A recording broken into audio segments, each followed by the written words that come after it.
In this episode, we're talking about how to find rest, so sit back and stay tuned for more.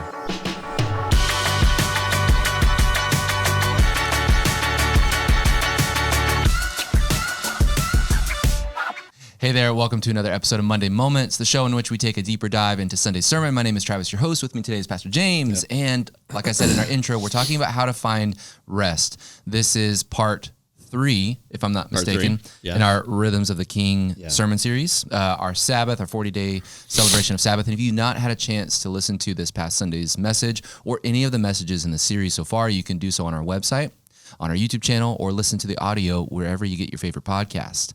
And I loved, so far, we've really focused, I know where the point of this series is to look at how Jesus lived his life. Yeah. But I feel like in all of our messages so far in this series, we've really dug a little bit deeper rather than just the surface level, what did Jesus do? Yeah. And really looked at why Jesus did the things that he did and why it's significant, and really looking at, I don't want to say just the personality of Jesus. I don't think that's quite hitting the mark, but really Jesus's nature, Jesus's character. And you really honed in on Jesus being lowly, being meek, being approachable. And that's something that we've kind of touched on in the past couple of weeks. Yeah. But you really highlighted how, Sabbath begins by coming to Jesus. Yeah. It's not so much the think and the do. And in fact, and we'll talk about this a little bit more, a lot of the think and the do of trying to do things on our own is what leads us to burnout to begin with. When we try to do things apart from, living in Jesus' presence. So I kind of wanted to open up by just maybe asking, why is it important? Why was Jesus' invitation to come to him? Why was there no, or at least the first step is not do this, don't do that. Yeah. Why is it come to me instead of, come to system, come to lists, come to this? There's certainly do's and don'ts in Scripture. We see that.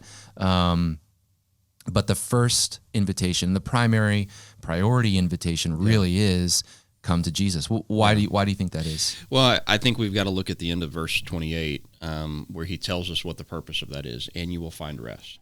And so Jesus makes very clear that he is the source of rest. And so that we're clear, like when we talk about rest, we oftentimes think of rest like if you called and I wasn't available and I called you back and I said, "Oh man, I'm sorry, I was resting."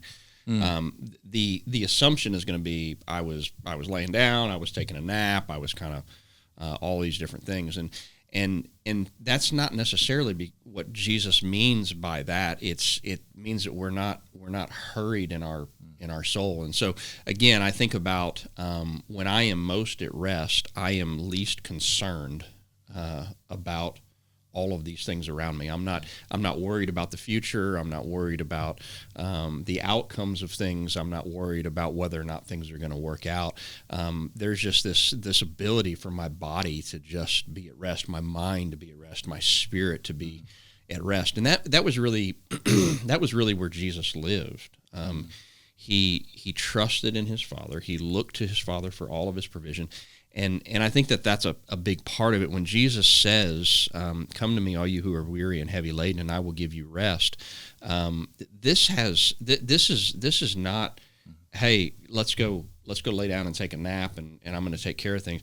Jesus is coming and saying, "If you will come to me with all of your concerns, all of your burdens, all of these different things, I am not just your source. I am also your Savior. I'm also your King." In all of these things. And so I think it's important because we can go to a lot of other places. We can do a lot of other things in order to try to gain what can only be given to us through Jesus. Yeah, and I feel like we ought to have this stamped somewhere, but Genesis 2:18, it's not good that man should be alone. And so in that there is this this revelation that we were created for a relationship. Yeah. We're not, I don't remember who coined this phrase or who said it first, but we're human beings, not human doings. Yeah. That somebody said that. I wish I could remember who said that. But really, we get so caught up in oh, here's what we have to do. Yeah. And our brains kind of work that way, like, just give me the task, right? Like, give me the thing to do. And our brain wants to just kind of focus on those things, but it's so easy to get caught up. And then when you start packing on things like, I'm worried about the future. Yeah. I'm worried about what might or might not happen because I can't see the future. I can only see the here and the now. Yeah. It starts to really add a tremendous amount of burden instead of coming to the one who does know the future. Yeah, and I think it's important to say here, like, we're not created to be idle. And so there's this part of it. I will tell you, I am. I mean, you think about a little kid; they're least at rest when they're supposed to be resting. It's like, hey, it's nap time, and especially during the summer, we've been around some little kids this summer and just talking with parents. I had breakfast with a friend this morning. He was talking to me about their kids and just some of the challenges that they get out of routines during the summer, and so it's like you're forcing this little kid to go rest, and you're putting them in their room, and you're telling them, like, hey, you can't come out for an hour, and your hope is that they would actually lay down and get some rest so they're not little monsters through the evening. Yeah. But how did that work out? But it's like they go in there and they play and they read their books and all these things. And I think that a part of it is just, even in our own nature, is that we weren't created to be idle. Right. We were created to be engaged in these things. And so it feels very contradictory in some ways to say, well, we come to Jesus and we're just at rest. And we get this idea that we're just laying in a field with Jesus and there's flowers and we can hear, the animals are bringing us food. We're laying by the stream. That doesn't happen to you? Yeah. That's how I get my breakfast. It's like, this is our idea. Oh, this is what it's going to be like. But the very next word is, and I will give you my yoke. I will put my yoke on you. Like, the very next word is, Jesus is saying, look, I'm gonna put a essentially an instrument of burden on you. Yeah. It's a work instrument. Yeah. And he says, but my yoke is easy and my burden is light. Yeah. And so I think that we are most at rest when we are living out the call that God has placed upon our life. Yeah. And I think that a lot of people miss rest because they're not living in the call that God has placed on their life. Yeah. They're trying to do things on their own, or maybe they're even trying to live out that call, but they're trying to do it their own way. They're not submitted to those things. And that's why I think it's so important that as we continue to go through this Sabbath series, that we continue to point back to verses like where Jesus says, I only do what I see the Father doing. Yep. And that says a lot about Jesus' life. Yeah. Like, he was able to live at rest because he was just looking to his Father and saying, Father, what would you have me do? And so I'm just going to, not only do I trust the Father that his good is for me, but I trust the Father that whatever I need to do what he tells me to do, he's going to provide for me. And so there's a confidence in all of that. I think about when I ask my kids to do something that I say, hey, I'm going to do it alongside of you. I told the story about changing brakes with Carson. Like, he was confident to tackle that because he knew that I was right there. Yep. I was going to provide everything that he needed. I was going to help him along the way.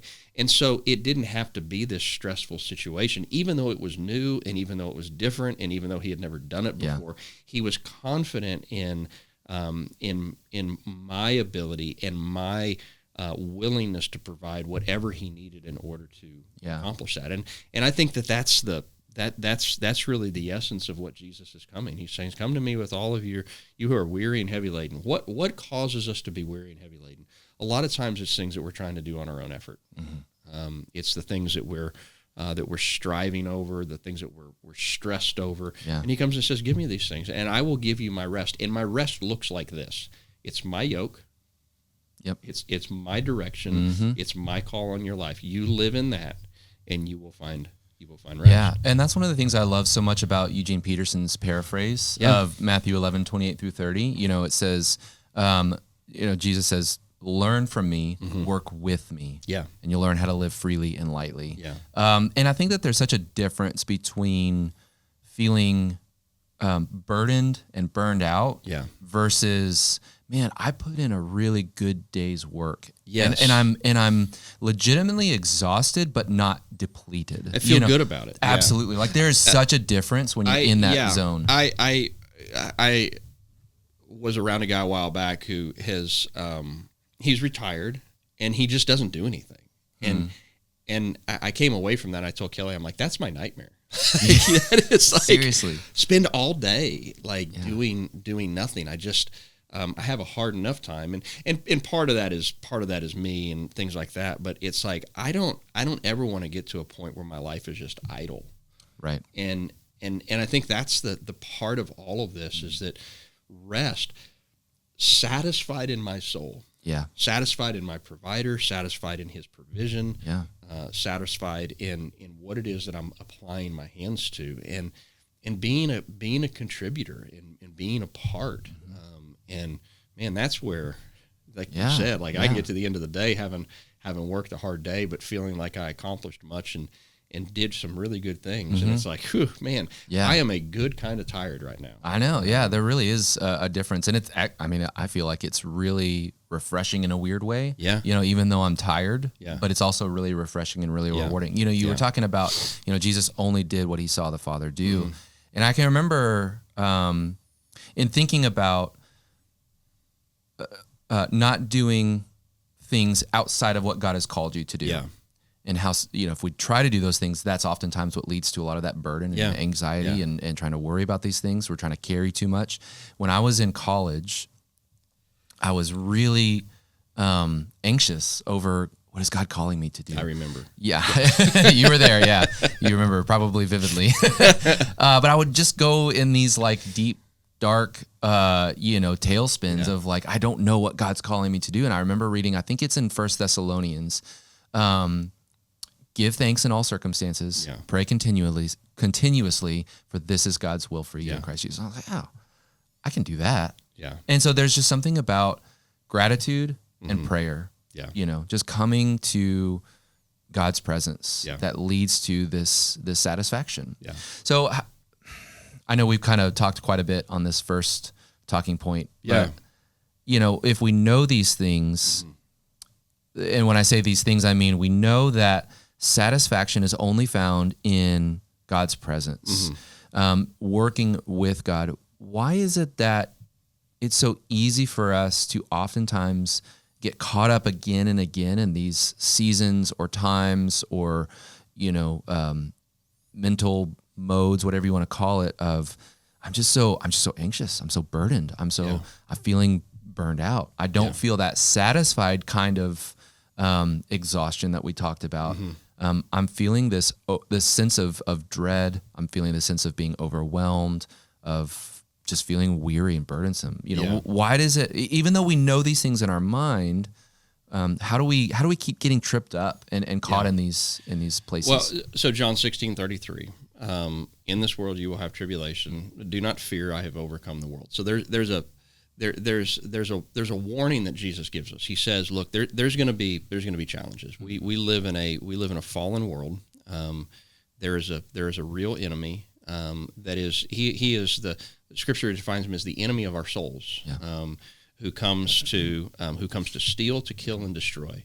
And so there is an enemy that is constantly at work to steal our peace, to steal our joy, to mess up the things in this. And I'm not a proponent.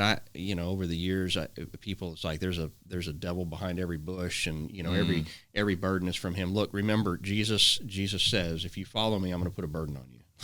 When he talks about take up your cross, he alludes to it over and over, and every time he's like, oh, the devil's just got me down. I'm like, maybe the Lord is actually using you right now to do some things. And so I'm not this proponent that's like everything that comes along, that's the devil's work in your life. But I do know that the enemy, he doesn't have my good in his heart, and so he'll come and he'll try to sow doubt, and he'll try to sow disappointment into into my thinking and into my life, and bring discouragement in those areas. And I think that's why it's so important where we began yesterday, there in Luke, where it just says, and Jesus often would go off into the wilderness alone to pray, and really making these things, these habits in my life. And it doesn't mean that I won't have to pray through the difficult times, but it does mean that I want to stay connected to the source in those times. And I would say that the times in my own life where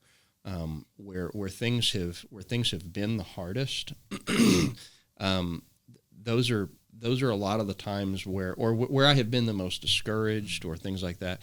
A lot of times, those are moments where I have maybe not been as consistent in my time with the Lord. Now, oftentimes those are moments that drive me back to those very intentional, thoughtful times with the Lord.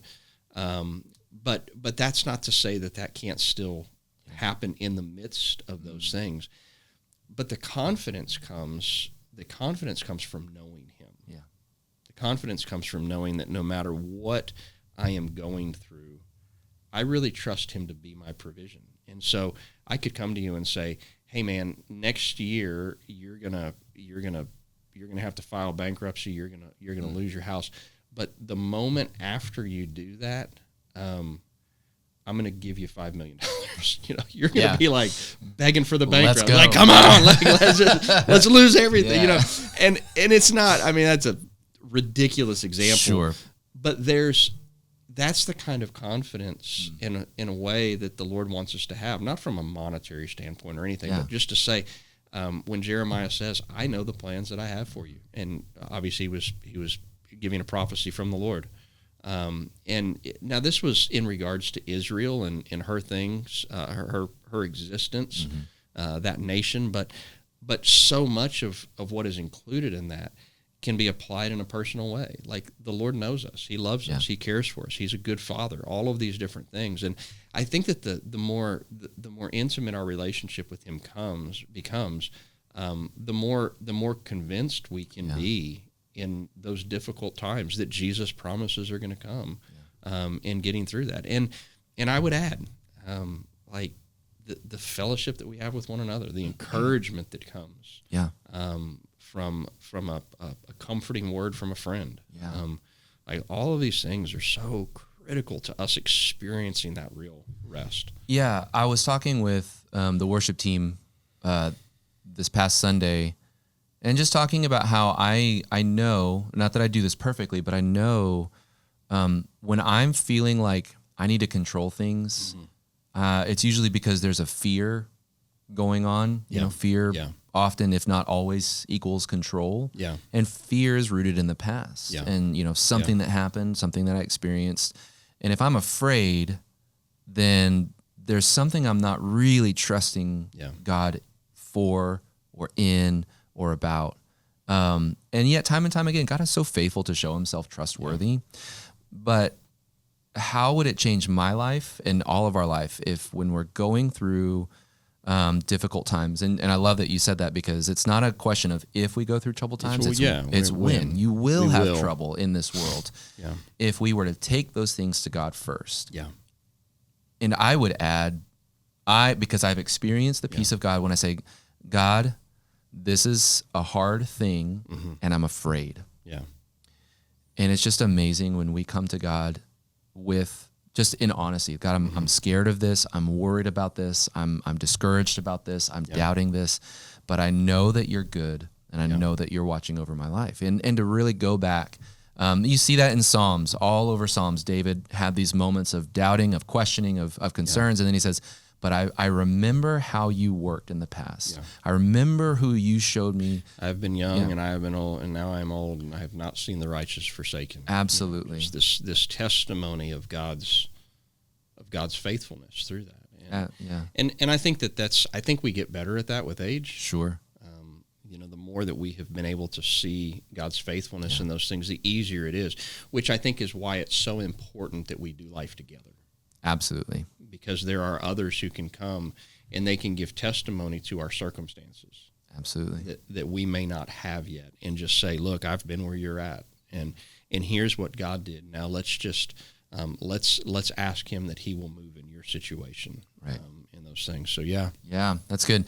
If you had any final encouragement, I know we're kind of starting to run short on time, but if there's any final encouragement, or hey, if somebody was listen to your message on Sunday, or watching or listening to this episode of Monday Moments, and they said, I need to do a better job of just coming to Jesus with everything. Yeah. How would you encourage them? What would you encourage them to do? Get up early. Yeah. I mean, I know. I can't emphasize that enough. I used to try to find ways around that, and I just, hey, if you can give 5 minutes, and I'd set my clock for 5. I'm like, all right, you got 5 minutes, Jesus, do what you're gonna do, and even I was just talking to a guy this morning, and I said, I think giving the Lord time. I sometimes when I was give a quick story. When my kids were little, I would try to get up early, and inevitably, one of them would wake up, and it used to frustrate me. I would be like, man, Lord, I'm doing this, I'm making this sacrifice for you, and then this kid shows up, and now it's ruined everything. This and child my life you gave is, me. this is your problem, and my day is ruined now. And I remember one morning, I think it was Caitlin. She came out and she said, Daddy, what are you doing? And I was sitting there in my recliner, and I was already a little frustrated that she had woken up, and she wanted to come and crawl in my recliner, and I knew that she was going to ask questions. And I'm like, Lord, I can't pay attention to you with these things. And what I just realized was that part of it was just the season that I was in. And rather than trying to find a way to exclude, find a way to include. And so I went and I got her little picture Bible. Yeah. And instead of reading my Bible, we opened her little picture Bible, and I just did my quiet time right there with her, and reading her little comic book picture Bible to her. And I just couldn't help but have the idea, like in my mind, I'm like, well, this is dumb. Here I am, like reading this little picture Bible. This can't be the kind of time. And the idea I had was, the Lord is like, how do you think I feel every time you sit down and read my book, and you don't understand any of it. And I'm like, touche, like, well played. Yep. Point made. But look, I think that we get so legalistic, if I can say, about what that time needs to look like. The greatest times that I've ever had with my own children have been a lot of just the unplanned time. Like, hey, we're going to go hang out, but we don't really have a plan, and so we just kind of get to do whatever. And sometimes people are included in that, and sometimes they're not. And I just realized, having regular time like that with the Father, that just, hey, Lord, I'm not coming to you with a bunch of plans right now. Yeah. I'm not saying we got to accomplish all these things. I just want to come and spend some time with you. And sometimes that means that there's got a kid that's going to join us, and what better way to experience that than to experience that while I'm modeling it with my kid. Yeah. But really just to prioritize the time, regardless of what that's going to look like. Yeah. But block out the other things. Put the phone away. Don't try to do other things during that time. And especially for you parents and stuff out there, you got young kids, like, if the kid is the problem, find a way to include the kid. Like, what an example to set for them, and find a way that's engaging for them as well as that. And I think that the Father honors that. Absolutely. We honor him. So I wish you would quit reading my mail. No, I think, but yeah, just to kind of maybe close the loop on everything is I think that's the beauty, the simplicity, and the flexibility of Jesus's call and invitation to come to me. Yeah. He didn't necessarily put any stipulations on it. Yeah. And so, if you're in a season where you can dive deep, or you've got, little kids who are wanting to crawl up in your lap or next to you or something like that, and include them in it, that's the beauty. And that's why I think Jesus is saying, hey, just start with coming to me. So thank you so much Yeah. for taking some time out of your day. Thank you so much for joining us for another episode of Monday Moments. We hope that you got something out of this. If you have, please let us know. Drop us a comment, send us an email, carrier pigeon. Well, however you can, let us know. We always love to hear from you. Thank you so much again for joining us for another episode of Monday Moments, and we will see you next week.